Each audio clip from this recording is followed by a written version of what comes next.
Dari mana kau dapatkan foto ini, Satria? Jawab pertanyaan saya. Pagi itu, matahari baru saja mengintip di balik gedung-gedung tinggi, namun hiruk-pikuk kota sudah mulai memekakkan telinga. Klakson kendaraan saling bersahutan, menciptakan simfoni kekacauan yang sudah menjadi makanan sehari-hari bagi Bu Viola. Berdiri tegak dengan seragam poluan yang kaku dan rapi, ia menanti kendaraan dinasnya. Hari ini berbeda, sopir lamanya telah dimutasi, dan ia harus menerima kehadiran orang baru yang belum pernah ia temui sebelumnya. Sebuah mobil hitam mengkilap berhenti tepat di hadapannya, dan perlahan, seorang pemuda turun dari kursi kemudi. Pemuda itu mengenakan kemeja koko abu-abu yang bersih dengan peci hitam yang bertengger rapi di kepalanya. Tatapannya teduh, seolah ia membawa kedamaian di tengah hiruk-pikuk kota.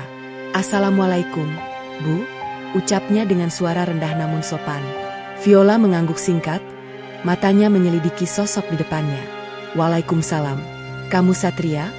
tanya Viola memastikan. "Iya, Bu. Saya yang akan bertugas mengantar Ibu mulai hari ini," jawabnya tanpa nada sombong sedikit pun.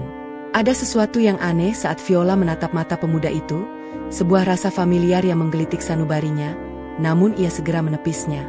Ia masuk ke kursi belakang, menutup pintu dengan bunyi debuman pelan, sementara Satria dengan sigap kembali ke kemudi.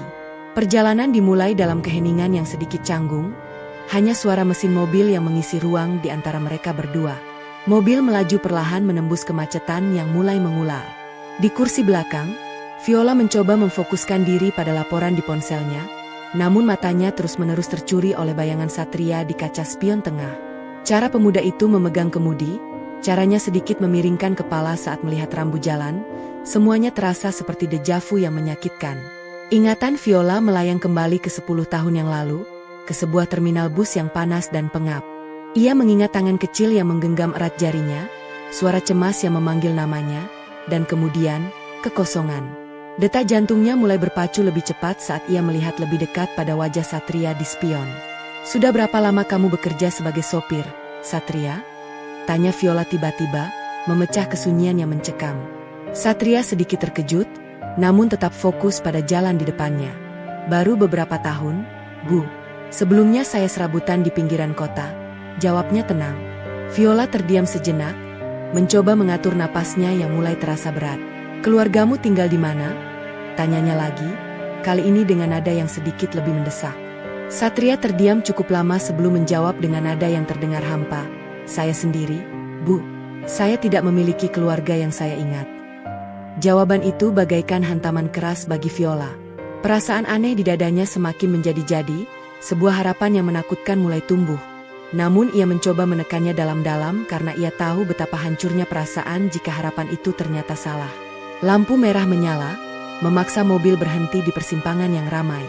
Di luar, seorang anak kecil dengan baju lusuh tampak berlari di antara kendaraan, mengingatkan Viola pada kepingan masa lalunya yang hilang. Satria menghela napas panjang, matanya menatap anak itu dengan tatapan yang sangat dalam, seolah ia melihat dirinya sendiri di masa lalu. "Tadi kamu bilang tidak ingat keluarga, apa maksudnya?" tanya Viola lagi. Kini ia benar-benar meletakkan ponselnya. Satria menoleh sedikit, memberikan senyum tipis yang terlihat sangat getir. "Saya ditemukan di sebuah terminal 10 tahun yang lalu, Bu. Saya tidak membawa identitas, dan kepala saya terluka cukup parah saat itu. Kata pengurus panti, saya terus memanggil nama seseorang, tapi saya sendiri tidak ingat siapa. Sejak saat itu, saya tumbuh besar dari satu panti ke panti lainnya, mencoba menyambung hidup tanpa tahu siapa saya sebenarnya." Suara Satria terdengar sangat tenang, namun bagi Viola, setiap kata itu seperti pisau yang mengiris hatinya. 10 tahun, terminal, kehilangan ingatan. Semua fakta itu mulai menumpuk di benak Viola, menciptakan gambaran yang terlalu nyata untuk diabaikan. Ia memandang punggung Satria dengan tatapan yang kini penuh dengan air mata yang mulai mengena.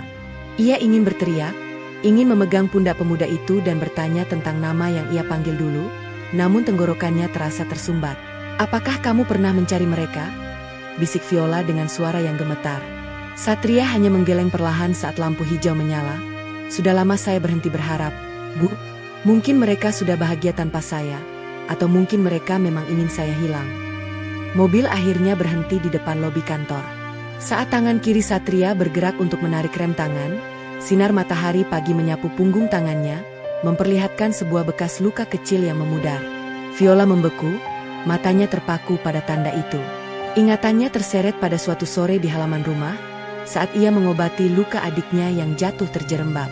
"Kita sudah sampai, Bu," ucap Satria pelan, menyadarkannya dari lamunan yang menyakitkan. Viola hanya mampu mengangguk kaku dan segera turun, merasa lututnya lemas seolah tidak sanggup menopang berat badannya sendiri. Ia tidak berani menoleh lagi, takut pertahanannya runtuh di hadapan pemuda itu. Sepanjang hari, fokus Viola hancur berkeping-keping. Sore harinya, saat Satria mengantarnya pulang, pemuda itu tidak sengaja meninggalkan dompet coklat usangnya di atas dashboard saat ia turun sejenak untuk memeriksa ban. Viola mengambil dompet itu, niat awalnya hanya untuk menyimpannya agar tidak hilang. Namun, rasa penasaran yang membakar jiwanya menuntun jarinya membuka lipatan kulit tersebut. Di balik sebuah kartu identitas yang kusam, terselip selembar foto lama yang tepiannya sudah menguning. Napas Viola tercekat. Itu adalah foto dirinya 10 tahun lalu, sedang merangkul erat seorang anak laki-laki yang tersenyum lebar. Air matanya jatuh seketika, membasahi permukaan foto yang selama ini ia kira telah hilang ditelan waktu. Bunyi pintu mobil yang terbuka membuat Viola tersentak. Namun ia tidak sanggup menyembunyikan foto itu tepat waktu. Satria berdiri di sana, terpaku melihat dompetnya terbuka di tangan majikannya. Wajah pemuda itu memucat saat matanya tertuju pada foto yang digenggam erat oleh Viola. Itu satu-satunya benda yang saya bawa saat saya ditemukan di terminal dulu, Bu," bisik Satria dengan suara yang bergetar. Viola menoleh perlahan, matanya yang sembab menatap Satria dengan intensitas yang mencekam. "Dari mana kamu mendapatkan foto ini, Satria?" "Jawab saya," tuntut Viola dengan suara parau, menuntut sebuah kebenaran yang selama 10 tahun ini menjadi lubang hitam di hidupnya.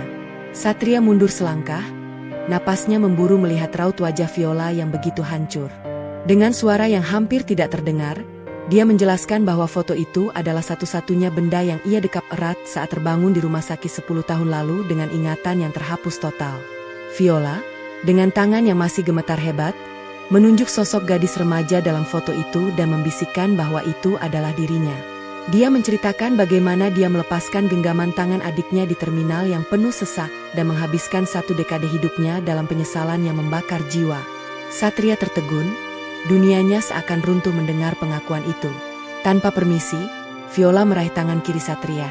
Dia mengusap lembut bekas luka kecil di punggung tangan itu, menceritakan detail kejadian di halaman rumah mereka dulu saat seorang anak kecil terjatuh dan kakaknya meniup luka tersebut agar rasa sakitnya hilang. Satria membeku, sebuah kilatan ingatan samar tentang suara lembut dan aroma melati tiba-tiba melintas di benaknya, membuatnya mulai terisak. Namun, ada keraguan besar di matanya. Dia telah menghabiskan bertahun-tahun sebagai Satria, sang yatim piatu, dan kenyataan bahwa dia adalah ilham yang hilang terasa terlalu berat untuk langsung ia pikul. Di tengah suasana yang sangat emosional, ponsel Satria di saku kemeja kokonya bergetar hebat. Dia melihat layar ponsel dan wajahnya mendadak memucat, seolah-olah ada ancaman dari masa lalunya yang baru saja memanggil. Satria bersikeras bahwa dia harus segera pergi karena ada urusan mendesak di panti asuhan lamanya, meninggalkan Viola dalam kebingungan. Saat Viola hendak mengejar dan menuntut penjelasan lebih lanjut, radio panggil di bahunya berbunyi keras, menginstruksikan tugas darurat yang tidak bisa diabaikan. Mereka berdiri di sana, terpisah oleh kewajiban masing-masing, sementara kebenaran besar yang baru saja terungkap menggantung di antara mereka seperti benang yang rapuh. Lampu biru merah dari mobil patroli berputar-putar di tengah malam, memantul pada seragam kaku Viola. Di hadapannya, garis polisi sudah terpasang, namun fokusnya justru tertuju pada layar kecil di tangannya. "Bram, tolong cek alamat panti asuhan Kasih Abadi." Sekarang, perintahnya melalui sambungan telepon, mengabaikan kebisingan di sekelilingnya. Rekannya di seberang sana terdengar bingung karena ini bukan bagian dari tugas penggerebekan malam ini, namun Viola tidak peduli. Perasaannya tidak enak. Getaran di ponsel Satria tadi bukan sekadar panggilan biasa, ada ketakutan yang murni di mata pemuda itu. Viola harus tahu apa yang sebenarnya terjadi di panti itu sebelum terlambat. Sebelum ia kehilangan adiknya untuk kedua kalinya tanpa sempat memeluknya sebagai ilham. Langkah kaki Satria bergema di lorong panti asuhan yang gelap dan berbau apa. Di ujung ruangan, Seorang pria parubaya bernama Pak Danu sudah menantinya dengan senyum miring yang tidak sampai ke mata. Akhirnya kau datang, Satria. Atau haruskah kupanggil dengan nama aslimu yang tersimpan di laci terkunci itu? Tanya Danu sembari menyesap rokoknya. Satria mengepalkan tangannya, keringat dingin membasahi kemejanya. Apa maumu? Aku sudah memberikan semua gajiku bulan ini, bisik Satria dengan suara yang bergetar. Danu tertawa rendah, sebuah bunyi yang membuat bulu kuduk Satria berdiri. Pria itu tahu bahwa Satria mulai mengingat sesuatu, dan itu adalah ancaman bagi rahasia gelap yang telah dipendam panti ini selama 10 tahun. Pintu depan panti terbanting terbuka dengan keras, menampakkan sosok Viola yang berdiri tegak dengan tangan berada di sarung senjatanya. Matanya langsung tertuju pada Satria yang tersudut di meja kayu reot, dipaksa memegang sebuah pena. Lepaskan dia, teriak Viola, suaranya menggelegar memenuhi ruangan. Pak Danu tersentak, namun segera memasang wajah tenang yang memuakkan. Satria menoleh ke arah Viola, matanya penuh dengan keputusasaan dan harapan yang bercampur baur. Bu Viola, jangan mendekat, rintis Satria, namun Viola tidak mundur selangkah pun. Ia melihat dokumen itu, dan di sana tertulis sesuatu tentang penghapusan identitas korban terminal 2014. Darah Viola mendidih. Adiknya bukan hanya hilang karena kecelakaan, dia sengaja dihilangkan oleh sistem yang korup di tempat ini. Kau pikir dia hanya anak terlantar yang beruntung? Pak Danu mencemooh sambil menatap Viola dengan berani. Dia adalah saksi kunci kejadian 10 tahun lalu, dan panti ini dibayar mahal untuk memastikan dia tidak pernah mengingat siapa kakaknya yang seorang polisi itu. Viola merasa dunianya berputar. Jadi, selama ini ada pihak yang sengaja menjauhkan Ilham darinya. Satria terhuyung, memegang kepalanya yang tiba-tiba berdenyut menyakitkan seiring dengan kepingan memori yang kembali menghantamnya. Bayangan seragam polisi yang menyeretnya menjauh dari terminal saat ia meneriakkan nama Viola. Kakak, bisik Satria. Kali ini suaranya tidak lagi ragu.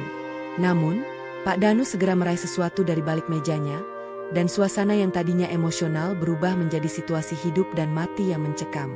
Pak Danu menarik sebuah revolver tua dari laci bawah meja, moncongnya bergetar namun terarah tepat ke dada Viola. Kau pikir seragam itu melindungimu di sini?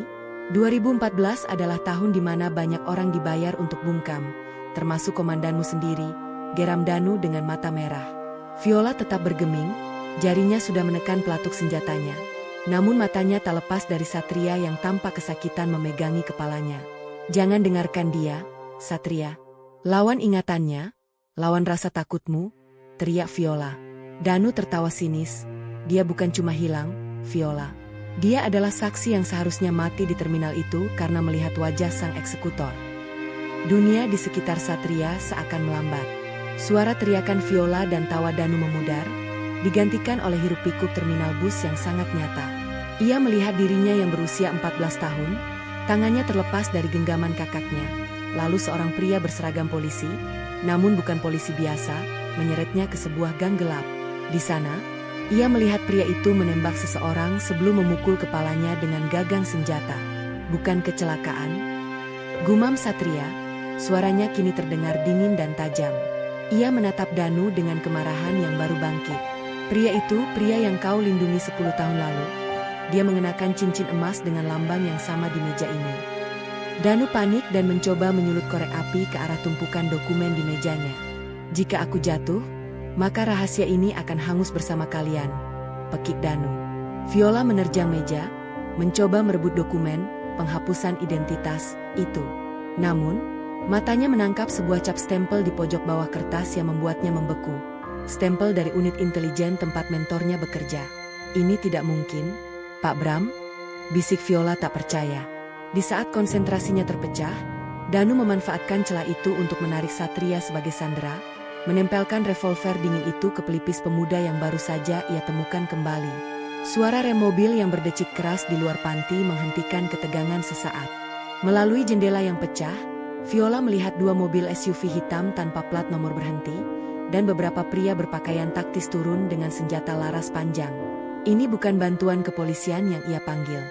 Danu, kau bodoh, desis salah satu pria dari megafon. Kau membiarkan mereka bicara terlalu banyak.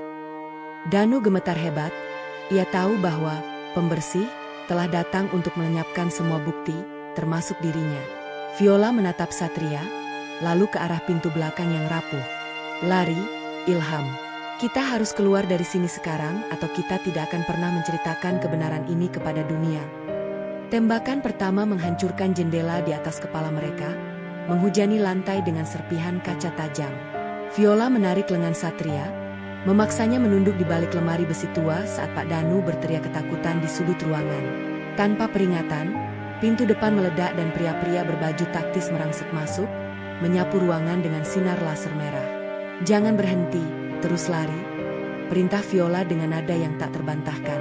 Mereka menerjang pintu belakang yang lapuh, keluar menuju gang sempit yang gelap dan becek. Di belakang mereka, suara ledakan granat kejut membuat telinga berdenging. Satria tersandung, napasnya tersengal karena memori yang menyakitkan mulai mengaburkan pandangannya, namun ia menggenggam erat tangan kakaknya. Genggaman yang tidak akan pernah ia lepaskan lagi untuk kedua kalinya dalam hidup ini. Di bawah temaram lampu bohlam yang berkedip, Viola memeriksa senjatanya dengan tangan yang masih gemetar. Satria duduk di atas peti kayu, menatap bekas luka di tangannya dengan tatapan kosong. "Pria dengan cincin emas itu," desis Satria tiba-tiba, suaranya terdengar jauh dan dingin. "Dia bukan orang luar, Kak. Dia mengenakan lencana yang sama dengan milikmu sebelum dia memukulku di terminal 10 tahun lalu." Viola membeku, rasa mual mengadu perutnya saat ia teringat cincin emas milik Pak Bram, mentornya yang ia anggap sebagai ayah kedua. "Bram tidak mungkin melakukan ini sendirian, Satria. Jika unit intelijen terlibat, artinya seluruh sistem telah dikorupsi untuk menutupi apa yang kau lihat hari itu."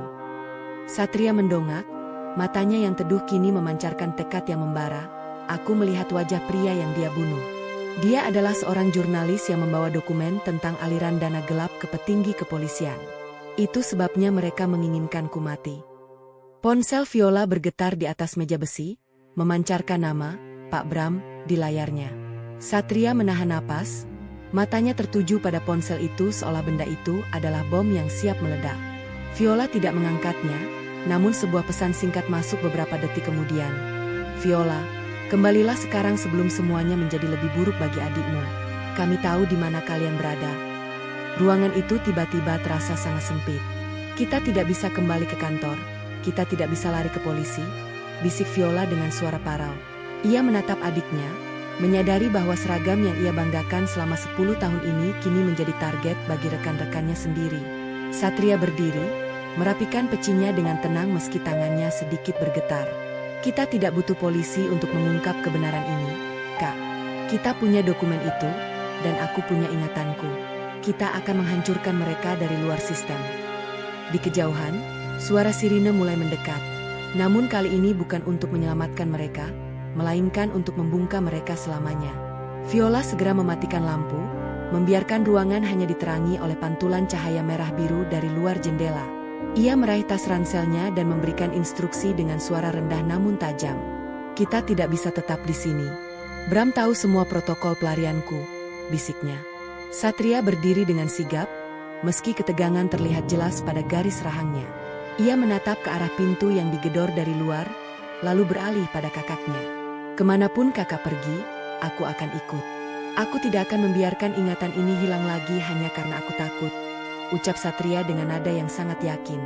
Viola merasakan dorongan emosi yang kuat, namun ia menahannya, fokus pada satu-satunya jalan keluar melalui jendela belakang yang menghadap ke gang sempit.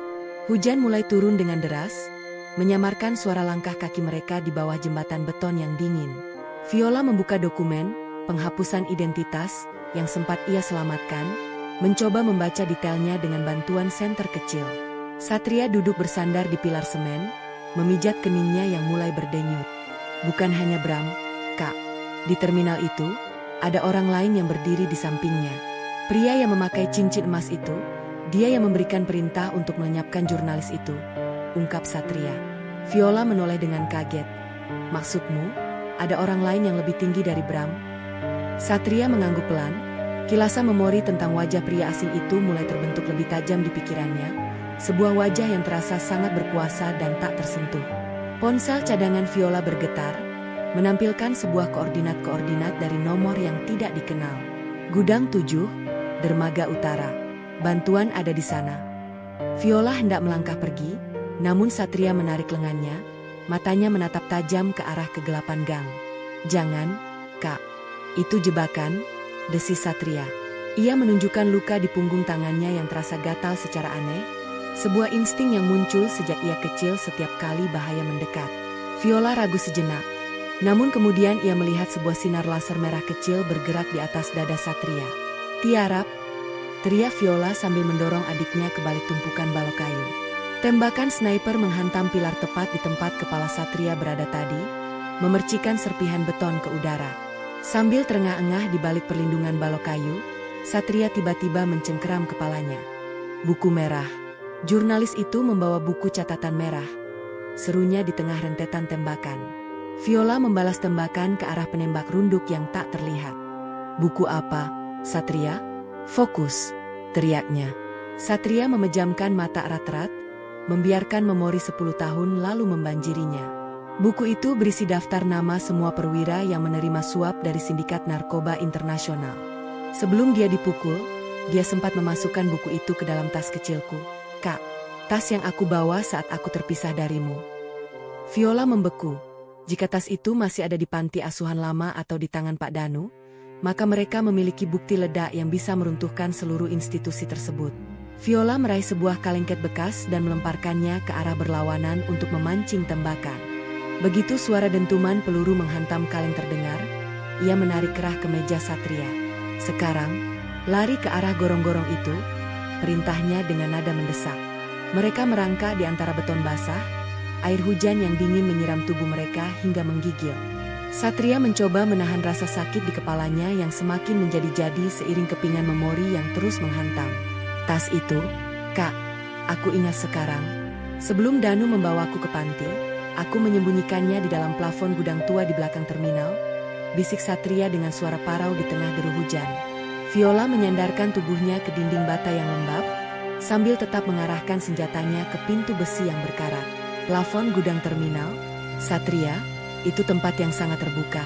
Pasukan taktis itu pasti sudah menyisir seluruh area terminal 10 tahun lalu," ucap Viola skeptis. Satria menggeleng perlahan sambil mengusap bekas luka di tangan kirinya, sebuah kebiasaan lama yang kini ia sadari. "Tidak, Kak. Gudang itu sudah disegel karena sengketa tanah bahkan sebelum kejadian itu. Danu tidak pernah tahu aku menyimpan sesuatu di sana. Dia hanya mengira aku trauma karena pukulan di kepala, bukan karena aku memiliki bukti yang bisa menghancurkan karir Pak Bram." Layar ponsel Viola menyala, menampilkan wajah Pak Bram yang tampak sangat tenang. Ketenangan yang kini terasa sangat mengerikan bagi Viola. "Kau tahu, Viola, aku selalu menganggapmu sebagai murid terbaikku. Jangan biarkan ikatan darah yang baru kau temukan ini menghancurkan segalanya yang telah kau bangun," ucap Bram dengan suara berat. Viola mengepalkan tangannya hingga buku-buku jarinya memutih. "Kau mengkhianatiku, Pak. Kau membiarkan adikku menderita selama 10 tahun demi sebuah cincin emas dan jabatan." Bram tersenyum tipis di layar. "Bukan demi aku, tapi demi kestabilan institusi. Dan sekarang, jika kau tidak menyerahkan anak itu dalam 1 jam, panti asuhan tempatnya tumbuh akan rata dengan tanah bersama semua anak di dalamnya." Satria meraih tangan Viola, menghentikan getaran ketakutan kakaknya. "Kita tidak bisa menyerah, Kak. Jika kita menyerah sekarang, anak-anak di panti itu tetap tidak akan aman, dan kita berdua hanya akan menjadi mayat yang tidak bernama," tegas Satria. Matanya kini tidak lagi menunjukkan keteduhan yang pasif, melainkan api kemarahan yang terkendali. Viola menatap adiknya, menyadari bahwa ilham kecil yang ia lepas tangannya dulu kini telah tumbuh menjadi pria yang jauh lebih kuat darinya. "Apa rencanamu, Satria?" tanya Viola. Satria menunjuk lencana polisi di seragam Viola. "Pak Bram ingin tas itu. Kita akan memberinya tas itu, tapi bukan yang berisi buku merah. Kita akan memancingnya keluar ke terminal, tempat semuanya bermula." Viola menatap tas ransel hitam di depannya, mengisinya dengan tumpukan kertas koran dan sebuah pelacak GPS yang masih aktif. Satria membantunya dengan gerakan yang tenang, meski keringat dingin masih terlihat di pelipisnya. "Jika kita melakukan ini, tidak ada jalan kembali, Ilham," bisik Viola. Satria menoleh, menggenggam pergelangan tangan kakaknya sejenak. "10 tahun aku hidup sebagai orang asing, Kak. Aku lebih baik mati sebagai adikmu daripada terus hidup sebagai sopir yang tidak punya identitas," jawabnya tegas. Di kejauhan, guntur menggelegar, seolah memberi peringatan akan badai yang lebih besar yang sedang menuju ke arah mereka.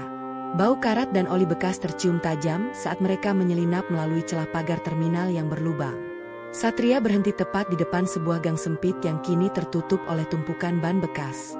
"Di sini, Kak. Disinilah segalanya berakhir 10 tahun lalu," ucapnya dengan suara yang bergetar. Viola memegang senjatanya erat, matanya menyisir setiap sudut bayangan yang mencurigakan. Tiba-tiba, lampu sorot dari sebuah mobil SUV menyala terang, membutakan pandangan mereka. Suara Pak Bram menggelegar melalui pengeras suara. "Viola, aku tahu kau membawa adikmu ke sini. Serahkan tas itu, atau aku akan meratakan panti asuhan itu sekarang juga." Pak Bram melangkah keluar dari cahaya lampu sorot, mengenakan jaket kulit hitam dengan cincin emas yang berkilau di jemarinya. Ia tersenyum getir melihat Viola yang masih menodongkan senjata. "Kau selalu setia, Viola. Tapi setiamu adalah pada kebohongan yang aku ciptakan," ejek Bram. Viola berteriak, "Apa maksudmu, Pak? Kau yang memisahkan kami." Bram tertawa rendah, sebuah suara yang terdengar seperti gesekan amplas. "Bukan hanya memisahkan, Viola. Aku yang memberikan perintah di terminal ini 10 tahun lalu karena ayahmu mulai bertanya terlalu banyak tentang aliran dana kami. Kau bekerja untuk pembunuh orang tuamu sendiri selama 1 dekade ini." Mendengar pengakuan Bram, Satria jatuh berlutut, memegangi kepalanya yang terasa seperti akan meledak. Bayangan orang tuanya yang tersenyum di meja makan berubah menjadi adegan penembakan yang brutal di terminal ini. "Ayah, Ibu," rintihnya dengan suara parau. Viola ingin mendekat untuk memeluk adiknya, namun moncong senjata dari pasukan taktis di sekeliling mereka mulai mengunci posisi. Bram melirik jam tangannya. "Waktumu habis. Di mana buku merah itu?" Satria mendongak, matanya yang tadinya teduh kini berubah menjadi dingin dan penuh kebencian. Ia merayap perlahan menuju plafon gudang tua yang hanya berjarak beberapa meter, menyadari bahwa ia memegang kunci kehancuran Bram di atas sana. Debu tebal menyesakkan dada saat Satria memanjat susunan peti kayu yang lapuk di dalam kegelapan gudang. Di atas sana, di antara rangka besi yang berkarat, ia melihat ujung tas kecil berwarna merah kusam yang terselip selama 10 tahun. Jarinya meraba-raba, merasakan tekstur kain yang kasar dari masa lalunya yang terenggut. "Sedikit lagi," bisiknya dengan napas yang memburu. Saat jemarinya berhasil mencengkeram tali tas itu, sebuah titik laser merah menari-nari di punggung tangannya. Satria membeku, menyadari bahwa ia bukan satu-satunya yang tahu di mana benda itu disembunyikan. Di bawah sana, derap sepatu taktis mulai mengguncang lantai beton, mengurung posisinya tanpa jalan keluar. Di luar gudang, Viola menatap lurus ke arah Bram. Senjatanya masih teracung meski jemarinya mulai kaku karena udara malam yang dingin. "Kau membunuh mereka karena keserakahan, bukan karena institusi, Pak?" desis Viola dengan suara yang bergetar oleh amarah. Bram tertawa, sebuah tawa kering yang menggema di keheningan terminal yang mati. "Keserakahan? Tidak, Viola. Ini tentang kelangsungan hidup. Jika jurnalis itu berhasil, seluruh departemen ini akan hancur lebur. Aku melakukan ini untuk melindungimu juga," ucap Bram sambil mengeluarkan sebuah alat kendali jarak jauh dari saku jaket kulitnya. "Dan untuk memastikan kau tetap patuh, aku sudah menanamkan sesuatu di panti kasih abadi. 1 peluru darimu, dan tempat itu akan meledak sebelum kau sempat memanggil nama adikmu." Satria memeluk tas merah itu erat di dadanya saat ia merayap di dalam saluran udara yang sempit dan berdebu. Suara napasnya sendiri terdengar seperti mesin yang rusak di telinganya. Tiba-tiba, suara tembakan pecah di luar, diikuti oleh teriakan Viola yang memilukan. Satria berhenti mendadak. Hatinya mencelos dan keringat dingin mengucur di balik pecinya. Apakah ia harus terus lari membawa bukti ini demi kebenaran? Atau kembali untuk menyelamatkan kakaknya yang mungkin tertembak? Melalui celah ventilasi, ia melihat Viola tersungkur di aspal, dan Bram berjalan mendekat dengan senyum kemenangan. "Kakak," rintih Satria, menyadari bahwa buku di dalam tas ini adalah nyawa sekaligus kutukan yang menghancurkan keluarga mereka. Di dalam kesempitan saluran udara yang berdebu, Satria meremas tali tas merah itu hingga buku-buku jarinya memutih. Matanya yang pedih menatap lurus ke arah aspal terminal yang dingin, di mana genangan air hujan mulai bercampur dengan noda merah dari bahu kakaknya. Ia ingin menjerit, ingin melompat keluar dan menerjang pria kejam itu, namun ia tahu satu langkah ceroboh akan melenyapkan kesempatan terakhir mereka. "Tuhan, beri aku kekuatan," bisiknya, Suaranya nyaris hilang ditelan deru angin malam. Ia melihat Bram berdiri di atas tubuh kakaknya. Bayangan pria itu memanjang seperti monster yang siap menelan sisa-sisa keluarga mereka. Satria menyadari bahwa ia bukan lagi sekadar sopir yang melarikan diri dari masa lalu. Ia adalah pemegang kunci keadilan yang selama ini terkunci rapat di dalam tas kusam ini. Bram menekan ujung sepatunya yang mengkilap ke atas telapak tangan Viola yang terluka, membuat polwan itu mengerang kesakitan. Cincin emas di jari Bram berkilau angkuh di bawah lampu sorot.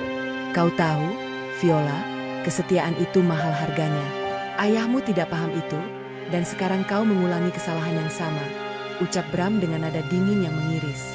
Viola mendongak, matanya menyala penuh amarah meski wajahnya pucat pasi. Kau bisa membunuhku, tapi kau tidak akan pernah bisa membunuh kebenaran yang Ilham bawa, desisnya dengan sisa tenaga. Bram tertawa rendah, sebuah bunyi yang mengerikan di tengah kesunyian terminal. Kebenaran tidak ada gunanya bagi orang mati. Dan panti asuhan itu, dalam 10 menit, tempat itu akan menjadi sejarah. Kau hanya perlu menyerahkan adikmu, dan mungkin aku akan membiarkannya mati dengan cepat. Satria terus merayap, mengabaikan rasa sakit di kepalanya yang terus berdenyut. Ingatannya membawanya ke sebuah panel kontrol tua di sudut gudang, tempat yang dulu sering ia gunakan untuk bersembunyi saat bermain.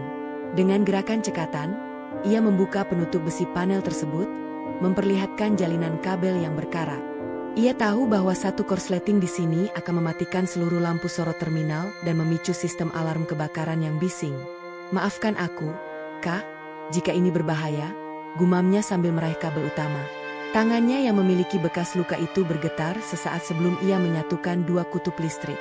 Percikan api besar menyambar, dan seketika itu juga, kegelapan total menyelimuti terminal, diikuti oleh raungan sirine yang memekakan telinga. Satria meluncur turun dari langit-langit, memanfaatkan kekacauan untuk bergerak mendekati posisi kakaknya. Kegelapan yang tiba-tiba membuat pasukan taktis Bram kehilangan arah. Memanfaatkan kekacauan itu, Satria melesat seperti bayangan, menarik Viola dari bawah kaki Bram sebelum sang pengkhianat sempat melepaskan tembakan buta. Di balik pilar beton yang dingin dan lembab, ia mendekap kakaknya yang merintih kesakitan. Kita harus pergi dari sini, Kak. Luka ini harus segera ditangani, bisiknya dengan napas memburu. Viola mencengkeram lengan baju koko adiknya, matanya yang sayu menatap tas merah itu. Jangan pedulikan aku, Ilham, bawa bukti itu ke tempat aman. Jika Bram mendapatkannya, ayah dan ibu mati sia-sia. Suara sirine pemadam kebakaran yang terpicu korsleting menambah hiruk-pikuk, menutupi suara langkah kaki mereka yang terseok di atas aspal basah. Gema suara Bram memantul di dinding-dinding terminal yang kosong, terdengar lebih dingin daripada angin malam. Ilham, aku tahu kau mengingat suara ini. Suara yang sama yang memerintahkan Danu untuk menjagamu tetap hidup, teriak Bram melalui megafon. Satria membeku, kilatan memori tentang Bram yang memberikan perintah di gang 10 tahun lalu membuat tangannya gemetar hebat. Viola mencoba bangkit, namun darah yang merembes di seragamnya membuat ia kembali terduduk. Dia berbohong, Ilham. Dia hanya ingin memecah fokusmu, desis Viola. Namun Bram melanjutkan dengan nada mengejek. Kau pikir panti itu aman? Di sana ada seorang anak bernama Budi, bukan? Dia sedang duduk di dekat jendela sekarang, tepat di atas pemantik ledak yang aku pasang. Di dalam ruang kendali yang sempit, Satria akhirnya memberanikan diri membuka tas merah itu di bawah cahaya redup ponselnya. Di sela-sela buku catatan sang jurnalis, ia menemukan sebuah foto lain, foto Pak Bram 10 tahun lalu berdiri bersama ayah mereka. Ada sebuah tulisan tangan di balik foto itu, saksi yang paling berbahaya adalah mereka yang paling dekat. Viola terkesiap melihat foto itu. Jadi ayah sudah tahu Bram terlibat sejak awal?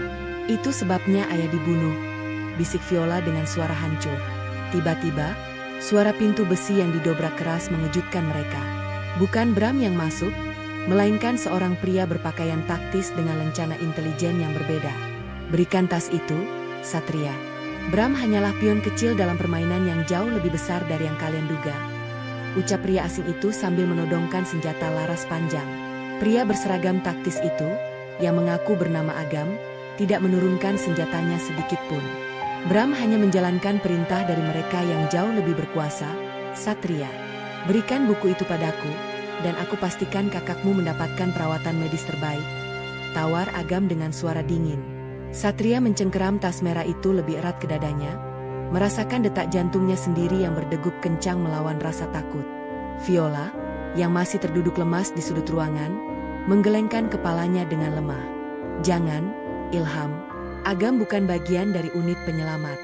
Dia adalah bagian dari faksi internal yang ingin menggunakan bukti itu sebagai alat pemeras, bisik Viola dengan napas tersengal. Satria menatap mata Agam, mencari sedikit saja kejujuran, namun ia hanya menemukan kekosongan yang mematikan.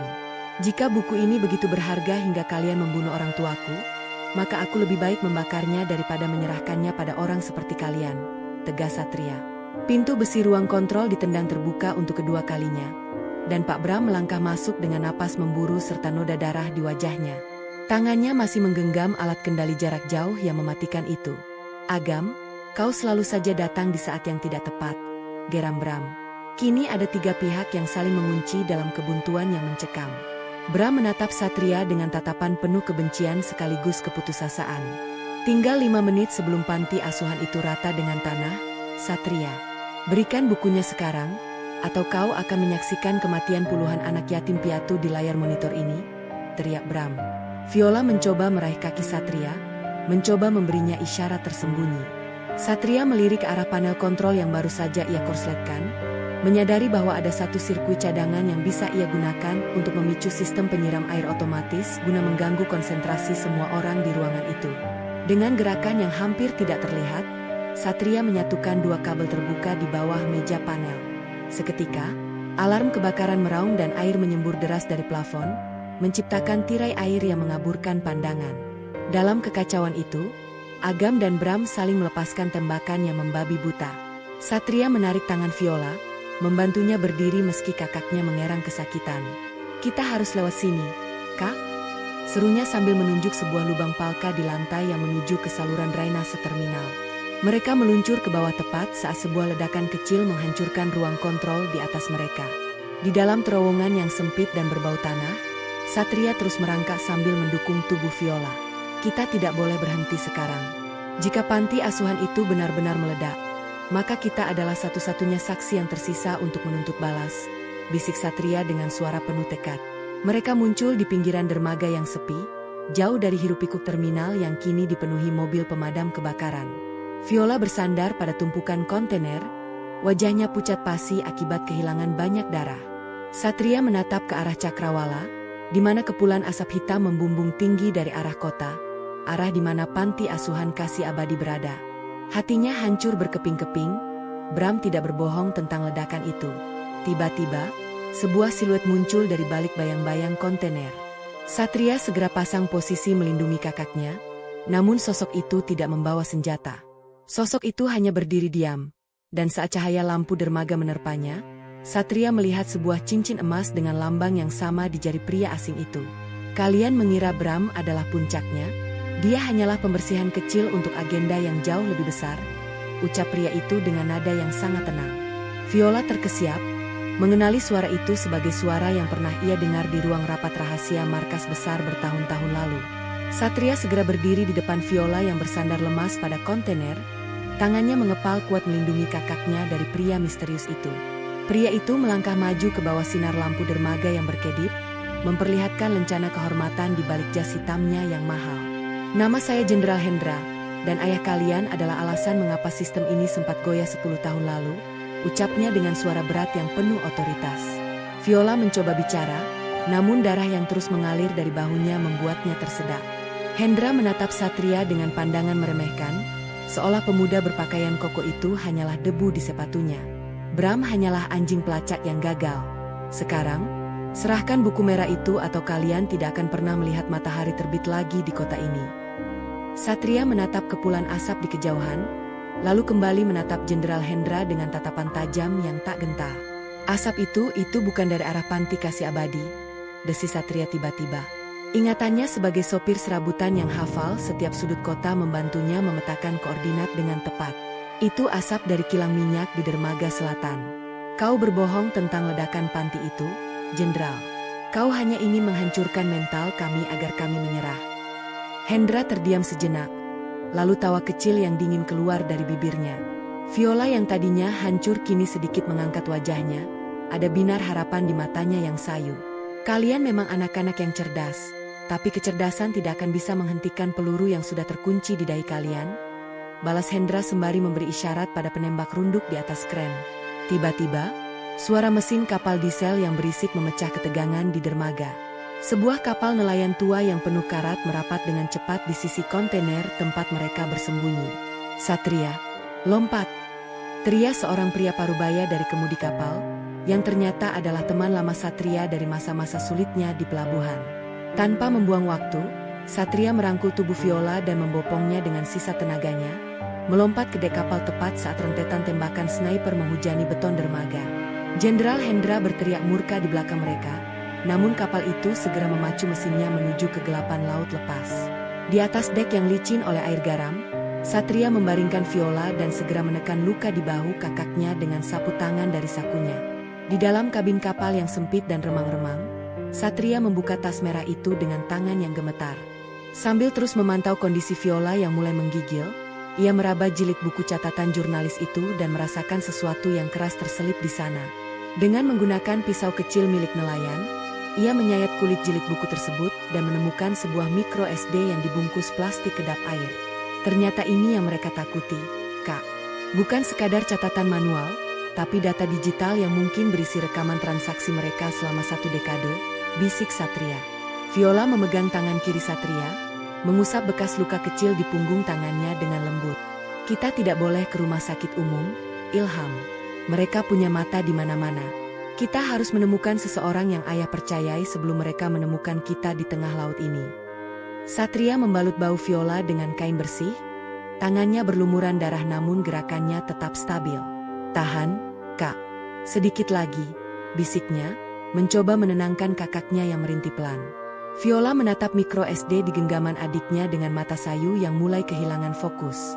Data itu adalah alasan ayah dibunuh. "Jangan biarkan mereka mengambilnya lagi, Ilham," ucap Viola parau. Satria mengangguk, menyimpan kartu kecil itu di dalam saku kemeja kokonya yang tersembunyi. Di luar, suara ombak menghantam lambung kapal yang berkarat, menjadi pengingat bahwa mereka kini benar-benar terisolasi dari dunia luar yang dikuasai musuh. Kapal nelayan itu akhirnya merapat di sebuah dermaga kayu yang tersembunyi di balik hutan bakau yang lebat. Seorang pria tua dengan wajah keriput dan topi caping menyambut mereka dengan ekspresi cemas yang mendalam.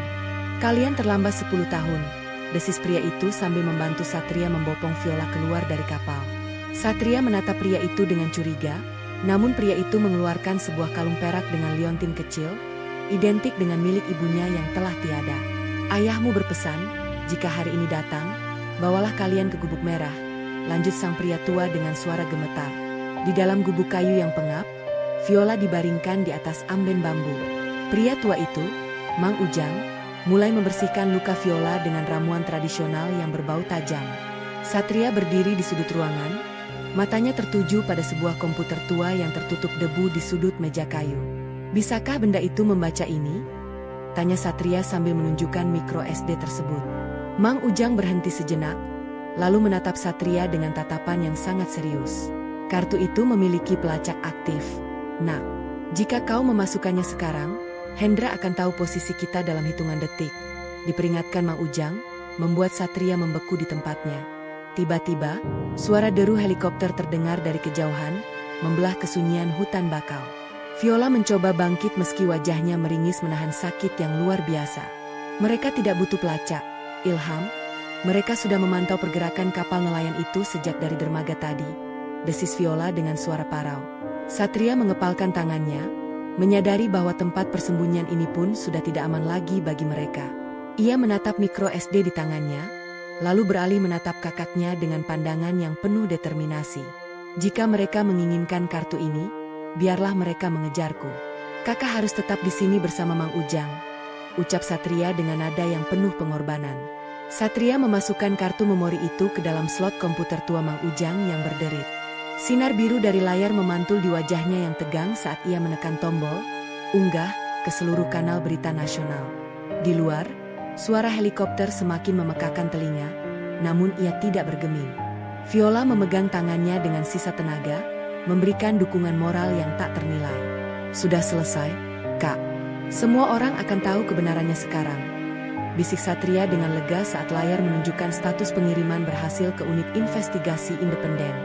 Jenderal Hendra melangkah maju dari bayang-bayang pasukan taktis, namun Satria keluar dari gubuk dengan tenang sambil mengangkat ponselnya.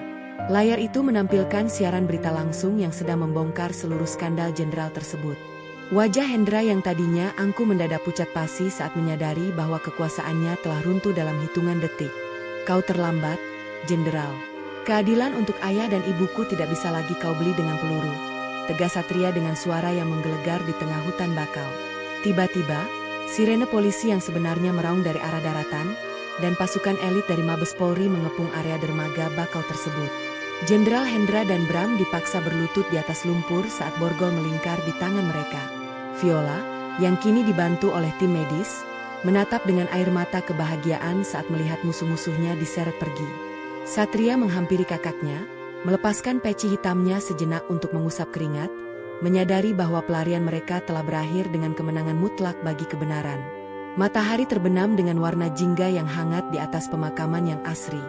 Viola dan Satria berdiri berdampingan di depan nisan orang tua mereka, meletakkan rangkaian bunga melati yang segar.